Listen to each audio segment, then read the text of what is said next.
SJC-12602, Belkey Ferman and another v. Sturgis Cleaners, Inc., and another.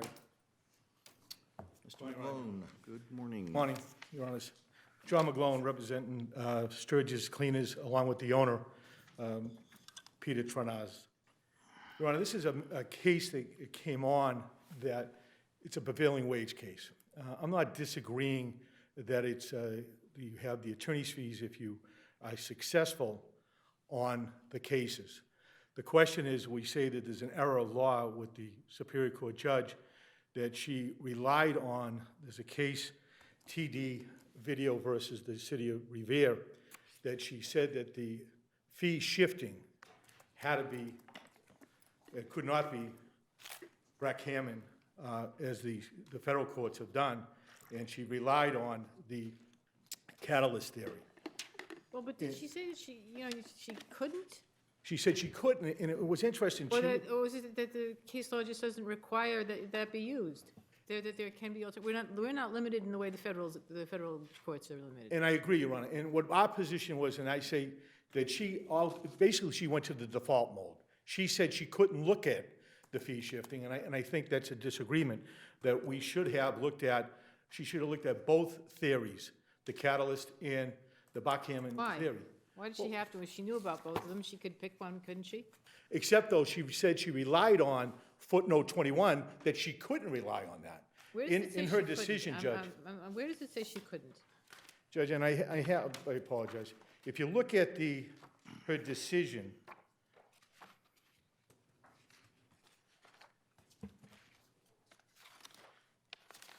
she relied on, and I apologize, I don't have it in front of me, that she said that if you look at page 4, however, the SJC determined that Brack-Hammond in the cases have no application as requested under the Massachusetts law and a statute, Your Honor, and I think that's what she did. She relied on it. She basically said that she then had to go default, go to the other catalyst decision, that she could not look at Brack-Hammond. I'm not construing this that way. Well, she says there, Your Honor, it says that no application of a fee request under there, thus the issue of how it's to be determined, she went to the catalyst. When she talks about prevailed, and she goes into and she talks about the catalyst, Your Honor. Prior to Buchanan, the SJC recognized the catalyst theory as one of two alternate means of qualifying as a prevailing party under 42 U.S.C. 1988. And then she just prefers the catalyst theory. Well, because she said the SJC, I apologize, Your Honor. She's entitled to do that, I think. Well, she said the SJC didn't allow her to do the other decision, and she goes down below and she says, in prompting the defense to take the action, and she, again, our position was that she went into default mode and relied on the catalyst. And the problem with that, Your Honor, was when you did the catalyst, you open up your doors of all kinds of... Can I ask you something? Isn't the issue in front of us whether or not there's a prevailing party entitled to costs and fees under the statute? It is, Your Honor. And then the next question is, how do you define prevailing? Right. And in here, isn't there an argument that either under the catalyst or judicial imprimatur, that the standard is set because there was a settlement agreement in this case that was subject to approval by court? Except, I agree, Your Honor, except though, Judge, if you go under the Brack-Hammond, you don't have any court intervention. You don't have any a judgment. You don't have a consent decree. You have none of that. The court's not involved at all. It's a complete... Well, the court, I guess it's circular, right? Because the court would have been involved to set the fees, right? Well, what happened was... Subject to a fee you were going to petition for fees, and then you were going to abide by whatever the judge did under the settlement agreement, my understanding. I disagree just on that portion. I don't disagree. We had a mediation. We were there all day long. In the 12th hour, they came in, they said they want attorney's fees, and we said no. The mediator at that point says, I can't control that. I can't say, no, you can't have attorney's fees. They have a right to file a petition. 2 months later, Judge, I think it's November, we filed the motion to dismiss, and they're allowed to do it. In January, they filed their motion for attorney's fees, and we have an argument. I thought the settlement agreement in Section 3 said that the plaintiff to file a petition for awards and fees, defendant to oppose it, parties to abide by the judge's decision. Well, it talks about the court. And the court's decision, Judge, would that be the appeals court, the SJC? Our position would be, it would be the appeals court. You have a right to appeal. It didn't say the judge's decision. I thought it was, my understanding, it said the court's decision, and that what our position would be, it would be the appeals court or the SJC. It went up to the appeals court, and this court took it a direct. And then there was a stipulation with dismissal, reported the matter settled, plaintiff may file a motion for fees and costs. After determination by the court, the matter will be dismissed with prejudice, right? So you would, So the you're case is saying not dismissed right now. It's still open, Your Honor. And our position would be that the Superior Court judge did not use the two options. She could have looked at either or. The problem with this one, Judge, we have, and when you talk about the catalyst, you open up the doors all the way around, even on frivolous. So you're arguing public policy reasons why we shouldn't pick the catalyst. That's what you're. Well, our position is, I think it has to be sent down, and the court would look at it and say, look at both. I think she was wrong by stating, and I would disagree with Your Honor, is I think her position was that she could not look at the Buckhammon decision. She had to look at the catalyst, and her position with the catalyst was, then therefore, because the employer ended up writing a check, doesn't matter what it is, could have been $10, $20, it doesn't matter, because that, then now you're a prevailing party, and you have a right to attorney's fees. So by way of analogy to, for instance, judge has an evidence issue and says, I have no discretion, I have to rule X. In fact, the judge could have ruled X, but also could have ruled Y, and they didn't exercise the discretion. I agree, Your Honor. I thought if the court had said, our opinion would be, if she took both theories under advice and said, okay, I looked at both, I'm going to rely on the catalyst, this is the way I'm going to go. Fine. It would be fine, well, I it would be mean, fine. You would have argued otherwise. Right, and my hands would be tied at that point. And the problem is, Judge, our position is she didn't do that. She went right to catalyst. And the problem with the catalyst is. Isn't she right? I mean, I apologize. even if we accepted your view of what she said and said she didn't have a choice, isn't she correct that, we said expressly that Buckhannon, it just applies to federal statutes, has no application to fee shifting under mass law, and we've been applying a catalyst theory in other contexts. So even if we accept your interpretation, isn't she correct that this is the way to do this? And I don't think so. I think if you read that case, and it's interesting going back and forth to the TD video, it goes up and down. It's the injunction case goes up and down, and it's up at the appeals court and the back down. You're dealing with the courts all along. And this case is a little different from that. And I think when we talked about that case, it was dicta. And it's interesting to note that Buckhammon didn't have any outcome at all in the decision on the TD video. Our position is that, again, we go back to it, that she should have at least looked at both. And then our position is that, of course, Buckhammon, you have a brighter line. You have not just a frivolous lawsuit. You could file a frivolous lawsuit, get $10, you still have a right to attorney's fees under the prevailing wage. But Now, I thought under the catalyst, there's a break on that. I don't think there was, Judge, and that's the problem. I think it opens up the doors, and all you have to do is show Aren't you? discretionary. I'm sorry. Don't you lose if we think that she properly applied the catalyst in the settlement? Yeah, I think the break on that, on the two-part catalyst test, is the lawsuit's not frivolous, unreasonable, or groundless, right? And that's your concern, Well, that if someone gives you, I guess, lack of a better word, nuisance money, and then you come back for fees and costs, right? And that's the problem, Judge. You look at these cases, and we talk about, when you're talking about unskilled workers, and you go in there, you have an incentive to settle the cases when you're in the employer, because you're dealing with treble damages, automatic attorney's fees if you go to trial. So you try to work out a settlement. The problem is, at that point, is what is the limit? If it's a frivolous lawsuit, they're going to say that the employee is affected because no attorneys are going to take the cases on. I disagree with that, because if you have the Buckhammon, at least you set a level that you have to go to court. It's either consent decree. It's kind of like a workman's comp case. Take a third-party action, bring it to the court, and they have to approve it. These type of cases, if you have settlements and you don't have that finite decision, you're going to have these ancillary litigations going on and on about attorney's fees, and that's what happened in this case here. But in this case, there was court action. I understand there wasn't a final decree, but your client was taken to court. They tried to advanced the case, and it seems like it sort of got slowed down, and it took some time.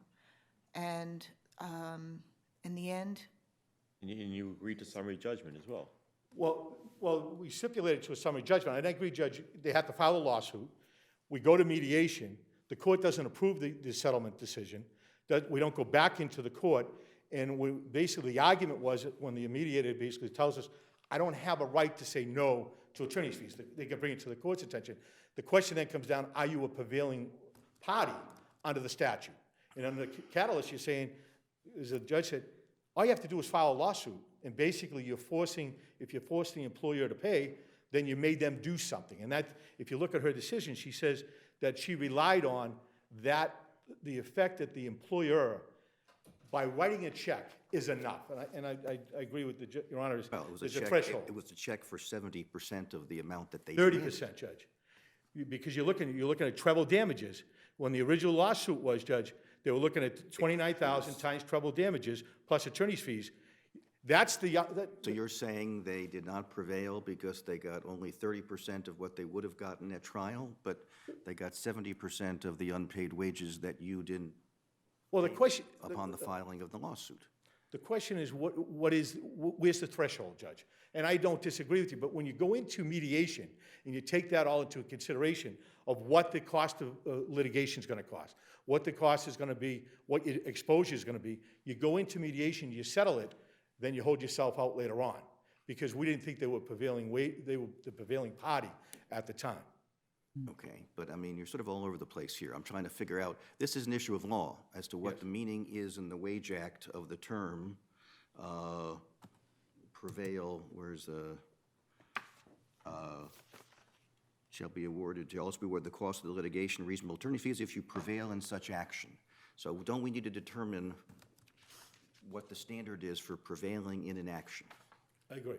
And do you agree that the catalyst theory is an appropriate means to determine whether, that the catalyst theory, as we may define it, or may limit it, could be an appropriate means to determine who prevails in an action? The question is, depends, Judge. I think the best way to do it, to determine that, would be under Buckhannon, when you have the court's intervention or court's approval, I guess, what you're saying. Okay, so you say as a matter of law, although Buckhannon applied only to Section 1988 and interpreted that statute, we should interpret the Wage Act and come to the same conclusion under our Wage Act that the U.S. Supreme Court came to in Buckhannon. Well, because at least it talks about what a prevailing party is, Your Honor. Okay, so you're basically saying we should essentially adopt the reasoning in Buckhannon, even though we don't have to. Or at least give them the option, Judge, of the trial court. But why would you give a judge the option? I mean, it seems as if we need to define what it is to be a prevailing party, and if somebody gets 70% or 90% in a settlement, why should a judge then said, well, there was no judicial order, there was no consent decree, therefore I'm going to give you nothing? How could we say that is what prevailing party means if we believe that the catalyst theory is the appropriate theory, or inappropriate theory? Well, because I think, Judge, our position would be, at least you're giving the judge the discretion to come up with the definition. If your theory is that they paid her, I call it 10%, is that enough to get over the hurdle as a prevailing party? Catalyst is saying yes. You know, if pay 15%. And there's no, and I'm not saying, Judge, you have to put a limit on it and say, okay, it has to be 10 or 15 or 20%. They have to find that they are a prevailing party. But doesn't the plaintiff's own two-part test take that into account? It does talk about the lawsuit not being frivolous, unreasonable, groundless. It does give the judge a chance to look at that and to see whether or not there was a nominal settlement versus, and we'll argue whether it's 70% or 30%. But I think The catalyst test does take that into consideration. It does, Judge, but the problem was, at least with this court, didn't even look at the other, our argument was that the prevailing, they basically went to the default mode and went right into the catalyst. Doesn't she recognize that there is, if you apply the judicial imprimatur, that there would be no attorney's fees here? I apologize, Judge. Don't you think that she's recognizing that in the absence of a judicial imprimatur, there'd be no, that there would be no prevailing party determination. I can't answer that because Well- my position was that she went to the default mode and didn't look at that, Your Honor. If, at least all I'm saying, if this court sends it back down and asks her to look at both theories, she could turn around and say that, I agree, that says I looked at both sides and I'm going with the catalyst. But she says the SJC statement that Buchanan and his progeny have no application fee requests under Massachusetts fee-shifting statutes suggests that the catalyst theory remains a viable means of establishing prevailing party status under fee-shifting statutes like 149, Section 150, and 151(1)B, even in the absence of a judicial imprimatur on the settlement in the form of a consent decree. So I don't understand how you can say that she was not considering that that if there was a judicial imprimatur, plaintiffs would lose. Because when she talked about footnote 21, she said she couldn't look at that, Your Honor. That's what I'm just saying, in her decision. And I apologize, I think it's on page 4. When it talks about that she relied on TD Video, City of Revere. Can you address, I guess, the other side of the coin to your concern about the catalyst triggering attorney's fees and costs and a nominal settlement, so-called nuisance, would be the plaintiff's concern and the amicus concern over strategic capitulation, where the suit drags on by the employer, and then there's a settlement at the very end, and then you say, well, just because it's a settlement and it wasn't a judgment, you get nothing. Well, because under the. Isn't that the other side of that coin? It is, Judge, but at least on a Buckhammer, you can then bring it into court and get a consent decree or a judgment, a settlement of judgment, or bring it to the court similar to that, and then you get the court's intervention. And that's all that I'm asking for, is to send it back down and let the judge decide it. I thought that she went to the default mode. I could be wrong, and that's what I'm looking at. But I want to agree. just pick up on Justice Graziano's point, because the chief said that, don't you need a definition of prevailing party? So the plaintiffs, as Justice Graziano just mentioned, they say, well, we can't settle on the courthouse steps because to get this $20,000 is going to cost $30,000 in attorney's fees. And the employer says, well, we can't settle because if we settle for this amount, even though it's a small percentage, we're going to be on the hook for the $30,000 of attorney's fees. So why isn't the answer what the chief alluded to? Doesn't it behoove both sides to have a definition of prevailing party?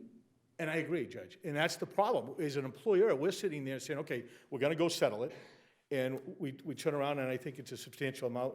You sell it, whatever it is, and the amount is, and you walk out and you think the case is over. Now we're going after attorney's fees. So now I'm an employer, kind of go with the amicus briefs.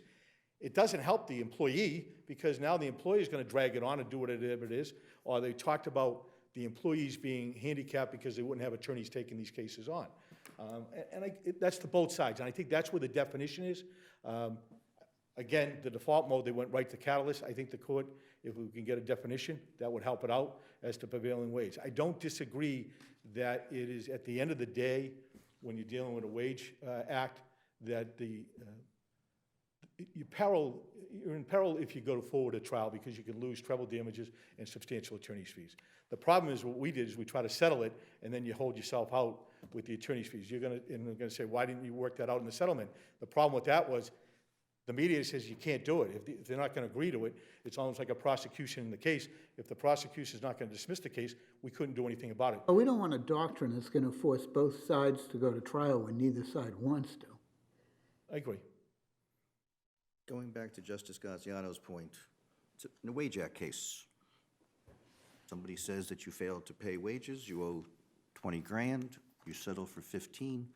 How are you going to get a consent decree? Well, part of the settlement could be, you could file it with the court, kind of like we have in our own. When you have workman's comp, you can bring a third-party claim, the court approves it, So you have. and they close up all the issues, Judge. You don't leave the issue hanging out there for attorney's fees or whatever it is. Okay. Everybody understands. So in your world, if we pursue the federal model, you would have to have the court approve the settlement? Approve it as being reasonable? Not so much reasonable, Judge, but you need the court intervention if you're looking at prevailing wage, whereas the catalyst, I'm trying to figure out what, I mean, let's, in practice, so, I mean, take my hypo. So somebody, that they say you failed to pay wages timely, you put aside treble damages, you owe 50, it'd be 150 if we went to trial, and you settle for 30. So how are you gonna get the judicial imprimatur? You do a consent decree, go to the court. What's the consent Judge, decree gonna consent to? Well, consent, whatever the judgment's going to be, and then at least you tie up the issues of the attorney's fees. That's the problem that I'm having with this. Just play it out, so you settle it, and then what do? Let's assume the plaintiff says, okay, now I need to go to court. What's the plaintiff supposed to do? File a petition with the court, similar to, again, Judge, I'm not saying this case, say it's a workman's comp case. Every workman's comp case, Not a workers' comp case, this is I a know it's Wage not a Act work- case, and we're interpreting the Wage Act. So, in the Wage Act case, what's the plaintiff supposed to do? He's supposed to go to the court and file what? they could request the court to accept a settlement of judgment or enter this as a judgment or document, and then close up the issues of attorney's fees if there's anything else pending. The problem is you're handicapping when you do a settlement, and then you're leaving the So in your world, the plaintiff would then, after you settle, would then have to go to court and say, Judge, I ask that you approve the settlement. approve it, and approve it based on any standard, approve it because it's fair and reasonable, or just approve it? Well, approve it because it's fair and reasonable, and then you look at it, and then the issue of attorney's fees can be raised at that point. Okay, so you'd say that you'd have to then, what we'd have to do is add to the Wage Act, to get attorney's fees, the obligation for a court to review the fairness and reasonableness of a settlement, which the statute requires in workers' comp, but does not require under the Wage Act. For settlement purposes only. Because if you go to trial and you have you're gonna get that anyways. You're gonna get the trouble damages, potentially trouble damages that. It's only on the settlement if the attorney's fees are being held open. Okay, and don't we generally interpret the Wage Act liberally on behalf of employees? We do. I'm confused what you're at, I mean, in the same question, the chief follow-up question, what's the point of this? To prove that it's not frivolous, that you didn't do it because they held you hostage? But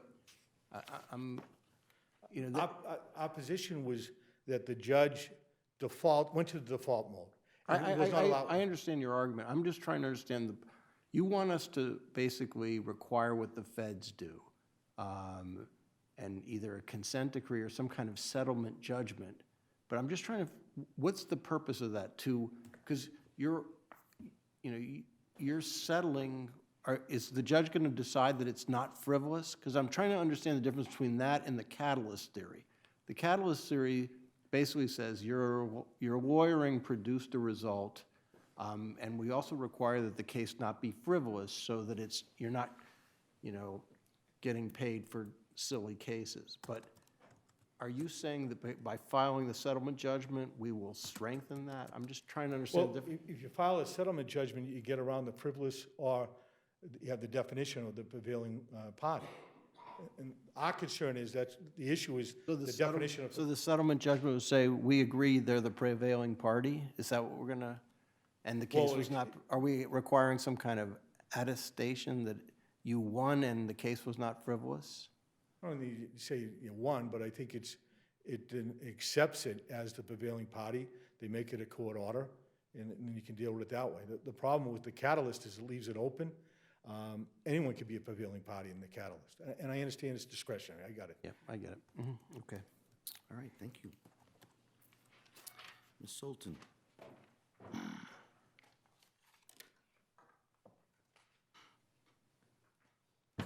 May it please the court, my name is Elizabeth Sultan, SJC Rule 303 counsel under the supervision of Patricio Rossi. I represent the workers, Belky Ferman and Veronica Guillen. As the court has already pointed out, there is no evidence that the trial court judge went into default mode or was unaware of the judicial imprimatur theory as outlined in the Buchanan case. The trial court judge properly assessed the state of Massachusetts law and found that the catalyst theory is the standard used for Massachusetts state fee-shifting statutes. No court in Massachusetts has ever said the judicial imprimatur theory applies to Massachusetts state law. As this court noted in T&D Video v. City of Revere, Buchanan and its progeny apply only to federal fee-shifting statutes, and have no application to Massachusetts statutes. The catalyst theory is, When you say it does not have any application, do you mean that it could not have any application? The judge could not pick it? Your Honor, the judge could pick it were the judge persuaded by the reasoning of the federal court. You're saying it could, it's just that it doesn't have to. It doesn't have to. And I also argue that the catalyst theory is the proper method under the Wage Act specifically because it best fits the legislative intent of the Wage Act, a remedial statute intended to protect workers, and promotes access to justice by ensuring the availability of attorney's fees after a favorable settlement. So if the catalyst theory is the proper theory, why should we allow judges to use the other theory? The catalyst theory is the theory that should be used under the Wage Act As a matter of law. as a matter of law. There is, So it's not a discretionary decision on the part of the trial judge. It's a ruling of law that this is the appropriate standard, but the judge may have discretion in terms of how she applies it. that's correct, Your Honor. This case is an opportunity for this court to provide guidance to the lower courts that the catalyst theory continues to be the best option to construe the Wage Act, even post Buchanan, a federal decision that has no controlling effect on Massachusetts' interpretation of its own state law. Can I ask you, Sorry, go ahead. can I ask you the meaning of a sentence in the judge's decision? On page 5, she writes, "The plaintiff received a practical benefit as a result of their attorney's efforts." And here's the question I'm a little confused by. "And as a matter of law, their suit was not frivolous, unreasonable, or groundless." Is she saying, based on these facts that she's considered, is that what she's saying? Or is she making a determination that because they got a settlement, it's as a matter of law, not frivolous? I believe it's based on the facts that she's considered. In this particular case, Your Honor, the employers assented to the motion for partial summary judgment in which they stipulated that the workers had met their burden of establishing a prima facie case that they had not been paid the wages they were owed, and the employers accepted the burden of proof under the Mount Anderson burden-shifting framework. And actually, I had the same questions Justice Kafka just stated a little differently. And what is that standard? So were we to adopt the catalyst test as you ask us to do, the second prong of it, as laid out, is that the lawsuit's not frivolous, unreasonable, or groundless, right? What does the judge look at when a judge? How should we explain that to a judge to make it clear that there is at least some break on the catalyst theory? Well, Your Honor, the catalyst theory is a well-established body of law. The Nadeau case, which articulated the catalyst theory in the First Circuit, is a 1978 case, and there are a number of cases since then interpreting it. So this court would not need to elaborate all of the circumstances a judge would need to take into account. So we could draw upon that jurisprudence. Yes, Your Honor. Okay. And in here, arguing for your clients, you point us to the fact that there was an agreement of partial summary judgment. Yes, Your Honor. So let me give you a hypo. Person seeks $1 million in Wage Act damages, settles for $10,000. Person be entitled to catalyst damages unless there's a finding that the suit itself was frivolous. Would they be entitled to attorney's fees? Attorney's fees, I'm sorry, yes. Yes, Your Honor. The determination of prevailing party status is based on whether a causation test of whether it was the workers' lawsuit that prompted the employer to provide relief. That is clearly not the case we have before us, given that the workers in this case obtained 70% of the relief they I recognize requested. that's not this case. I'm trying to define the limits of the catalyst theory. In addition, Your Honor, I would point out that the amount of attorney's fees to be awarded is also within the discretion of the trial court and may be affected by the amount of relief obtained. And maybe that's what happened here with the reduction of the attorney's fees, that the judge took into account how much of this result was produced by the lawyers. Yes, Your Honor. Among other factors, the judge did make a careful consideration in awarding the fees and did not merely rubber stamp And it the was what, fee about request. half maybe? I believe the fees originally requested were $39,000, Your Honor. As to the legislative intent of the Massachusetts Wage Act, the Massachusetts legislature in 1993 amended the Wage Act to add a private right of action and to award attorney's fees.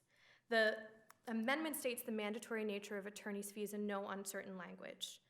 An employee so aggrieved who prevails in such an action shall also be awarded the cost of the litigation and reasonable attorney's fees.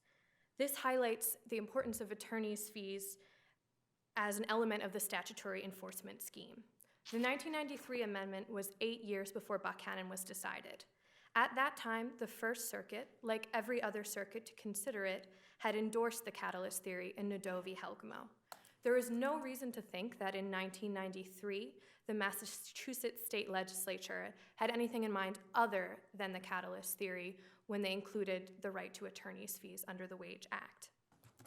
In addition, this court has been very clear that remedial statutes, especially employment statutes, should be liberally construed. For instance, in DePianti v. Jan Pro Franchising, this court said employment statutes should be liberally interpreted with some imagination of the purposes behind them. The purpose of the Wage Act, as this court stated in Malia v. Zenhir, is to prevent the unreasonable detention of wages.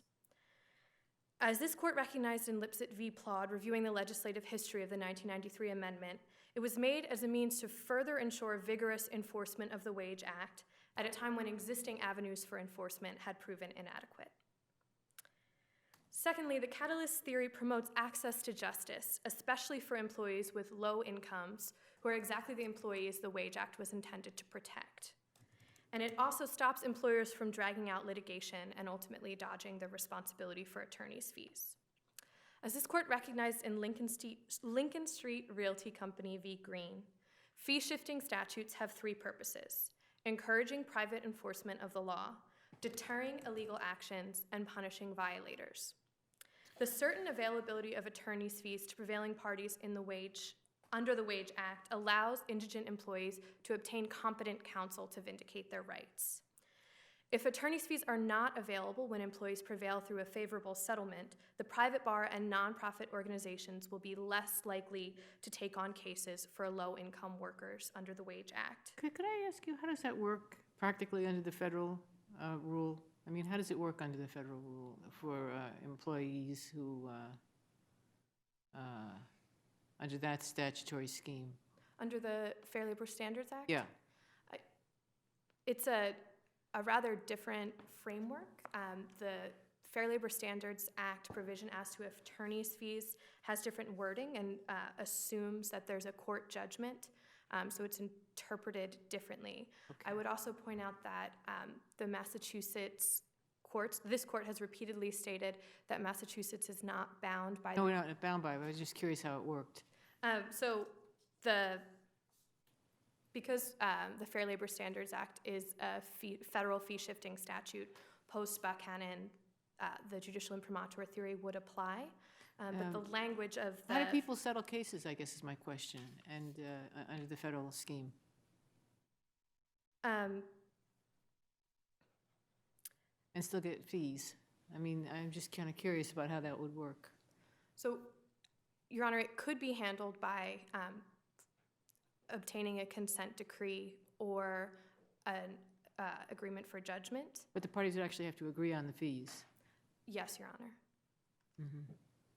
And the language in the Fair Labor Standards Act is, the court in such action shall, in addition to any judgment awarded to the plaintiff or plaintiffs, allow a reasonable attorney's fee to be paid by the defendant and costs of the action. So it's different language than that in the Okay. Massachusetts Wage Act. Thank you. So if we pursue the catalyst theory, complaint is filed, case is settled, I gather that would not obligate the plaintiff to move for attorney's fees. The plaintiff could, as part of the settlement, agree not to move, correct? That's correct, Your Honor. So it could, the defendant arguably and the plaintiff could settle that I'll pay you a little bit more as long as you don't pursue a motion for attorney's fees. That could be done pursuant to a settlement. That's correct, Your Honor. And in the absence of that agreement, the plaintiff then could essentially file a motion for attorney's fees and require the judge to make the findings necessary for it to be a catalyst. Yes. Under the catalyst theory.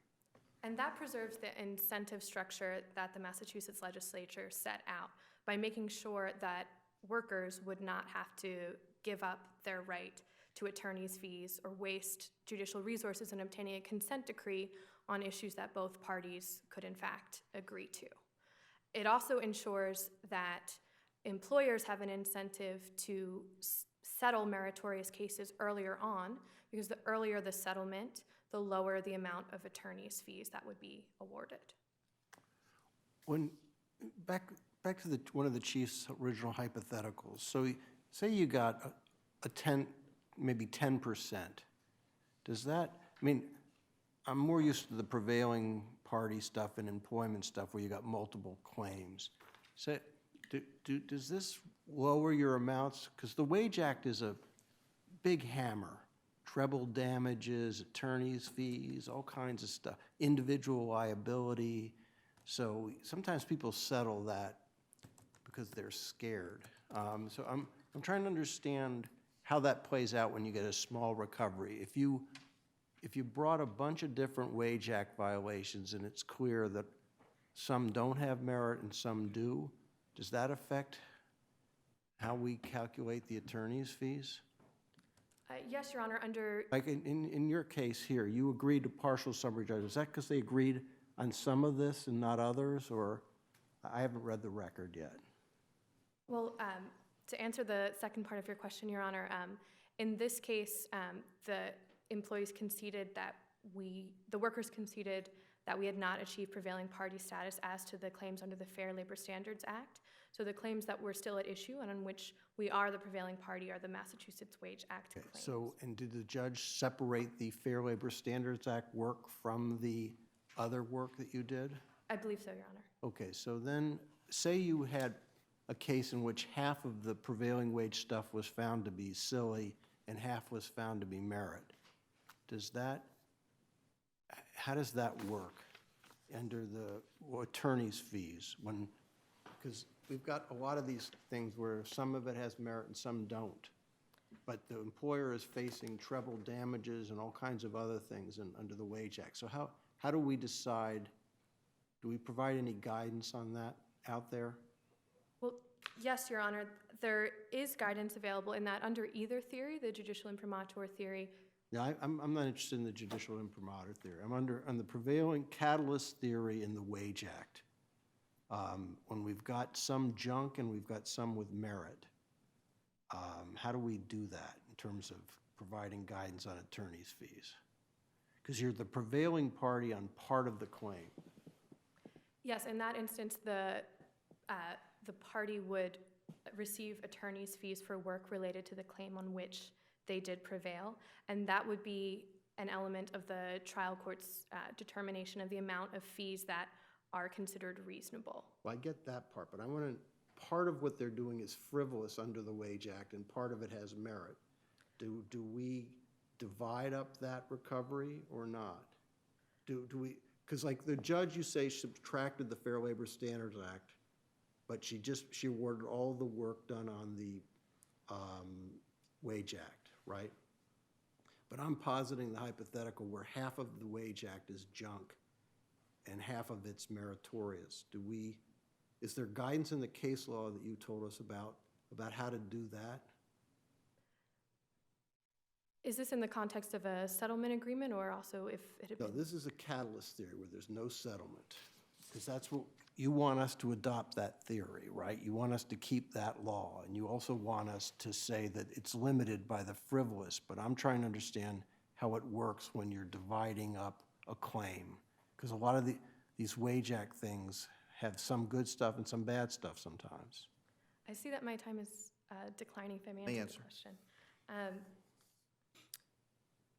In that case, Your Honor, the determination would be that the party was not a prevailing party as to the elements that were frivolous under the catalyst theory, because the suit not being frivolous is an essential part of the catalyst theory test. If you win on part of the Wage Act, only part of it, you should adjust the fees based on what you won. Yes, Your Honor. Okay. And any case say that out there that we should look at? You talked about Nadeau in those cases. Is there a good case for us to look at where they say that you won part of a claim, but not the, a lot of time was wasted on the claim, basically, or something like that? In Nadeau, the plaintiffs won only on part of the claim, which was about libraries and prisons, and they didn't win on the rest of the claim. So the Nadeau case itself would be an example of that, and there are others as well.